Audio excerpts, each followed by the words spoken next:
डोसाचा तवा चांगला गरम झालेला आहे. हा इंडियन व्हॅलीचा तवा आहे. मी चांगला सिझनिंग केलेला आहे. आता मी गॅसची फ्लेम स्लो करत आहे आणि जस्ट पाण्याने स्प्रिंकल करत आहे. नॉर्मल पाणी आहे. तवा चांगला गरम झालेला आहे, त्यामुळे गॅसची फ्लेम मी स्लो केलेले आहे. जस्ट पुसून घेते हलकंसं टिश्यू पेपरने आणि ऑइल लावते डोस्याला. तुम्ही पेपर डोसाही एकदम छानपैकी येईल या तव्यावर. हा डोसाचाच तवा आहे. आता मी बॅटर ऑलरेडी मी बनवून ठेवलेलं आणि जेवढं आपल्याला पाहिजे आहे तेवढं बॅटर घ्या आणि हलक्या हाताने पसरून घ्या आणि गॅसची फ्लेम आपल्याला पहिली स्लोच ठेवायची आहे. तुम्ही बघू शकतात मी छानपैकी पसरवलेलं आहे. गॅसची फ्लेम स्लोच आहे आणि मी झाकण ठेवत आहे. 5 मिनिटांनी मी हे झाकण काढत आहे. मी तेल लावत आहे जेणेकरून डोसा आपला छानपैकी क्रिस्पी होईल. तुम्ही बघू शकता साईडने पेपर डोसा उचललेला आहे. हे बघा अगदी अलगद मी काढत आहे हा पेपर डोसा आणि कढीने सुद्धा छानपैकी ब्राउनिश झालेला आहे.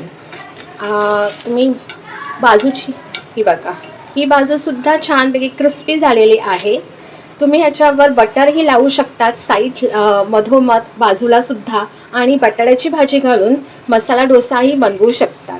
हा क्रिस्पी पेपर डोसा बनवलेला आहे. मस्तपैकी असा साईडने असा क्रिस्पी असा क्रंची असा झालेला आहे हा पेपर डोसा. हा एकदा दाखवते मी. तवा चांगला गरम झालेला आहे. पाणी टाकलेलं आहे, साधं पाणी. जस्ट पुसून घ्या. थोडंसं तेल लावा, अगदी हलकंसं लावा. आपण बॅटर घालतो त्याच्या अगोदर आपण हे बॅटर ढवळून घ्यायचं आणि मी 1 डाऊल बॅटर घातलेलं आहे. जर तुम्हाला जाड आंबोळी पाहिजे असेल तर तुम्ही अजून घ्या पीठ बॅटर आणि मग जाडसर असा आंबोळी काढा. आता मी हा पेपर डोसा दाखवत आहे. सगळीकडे पसरून घेतलेला आहे. तुम्ही बघू शकतात. जवळून सुद्धा दाखवते तुम्हाला किती छानपैकी छिद्र आलेले आहेत. आता मी झाकण ठेवते आणि हार्डली मी 5 मिनिट्स हे झाकण ठेवत आहे आणि त्याच्यानंतर आपण हे झाकण रुमालाने मी काढणार आहे. आता 5 मिनिटं झालेले आहे. आता मी हे झाकण काढत आहे.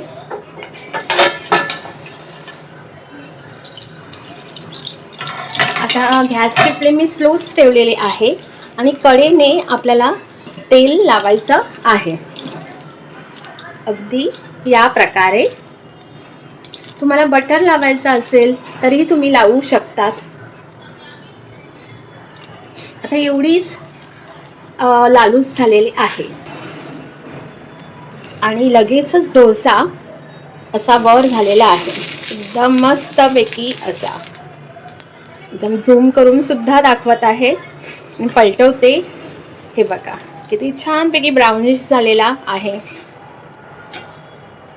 तर असा आपला हा क्रिस्पी मसाला डोसा तयार झालेला आहे.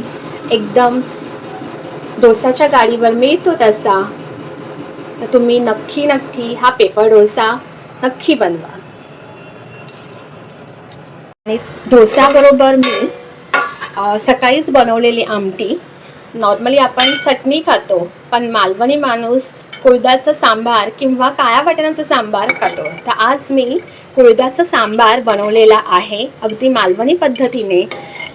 तुम्हाला ही रेसिपी लवकरात लवकर येईल. हा दुसरा पेपर डोसा बनवलेला आहे. वाव, खरंच नक्की हा बनवा. अगदी घरच्या घरी तुम्ही बनवू शकतात. किती क्रिस्पी असा आहे.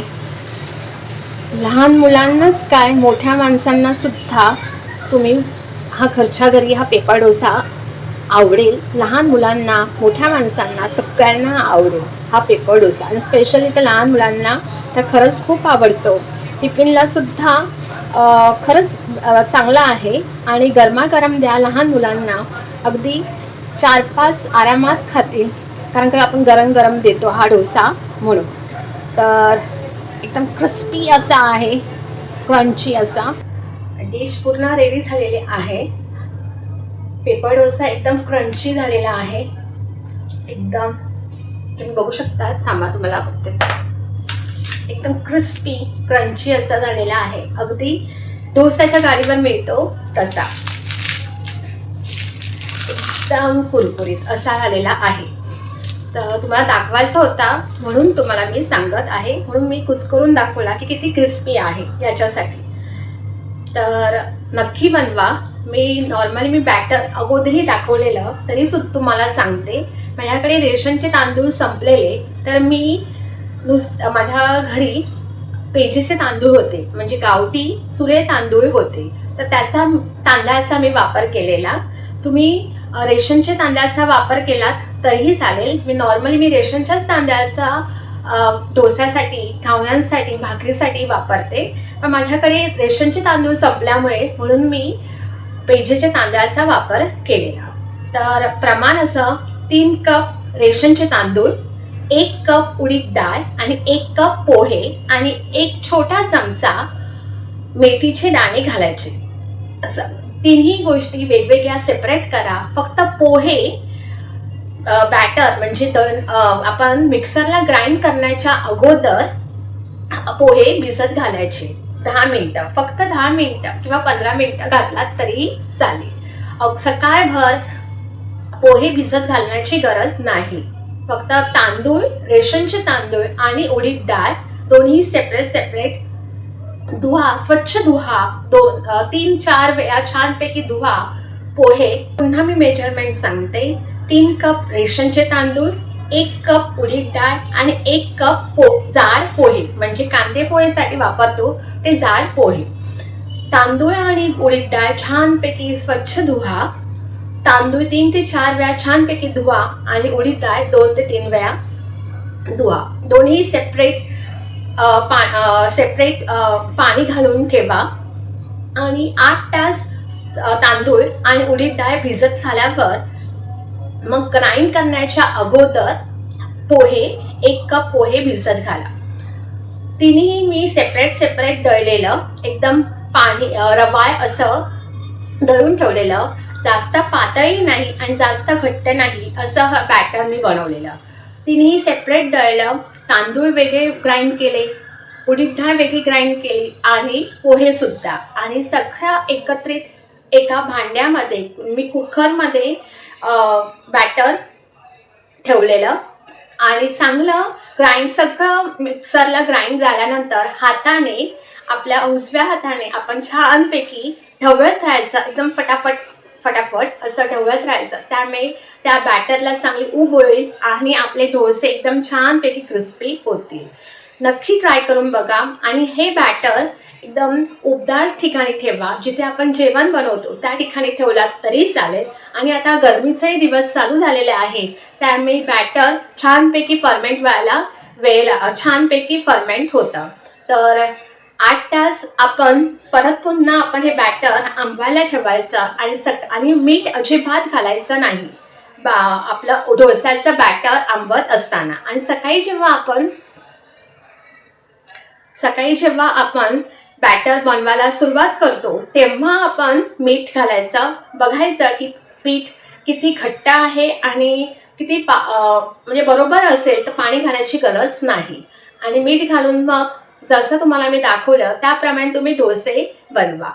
तर नक्की व्हिडिओ आवडल्यास तर लाईक, शेअर, सबस्क्राईब करायला विसरू नका. Shri Swami Samarth. Bless you. Thank you. मी टेस्टिंग करायलाच विसरली सगळं इन्स्ट्रक्शन देण्याच्या टायमात. चहा तर खरंच थंड झाली. ठीक आहे. कुळदाचं सांबार बनवलेलं आहे. नक्की मी रेसिपी बनवीन पुन्हा.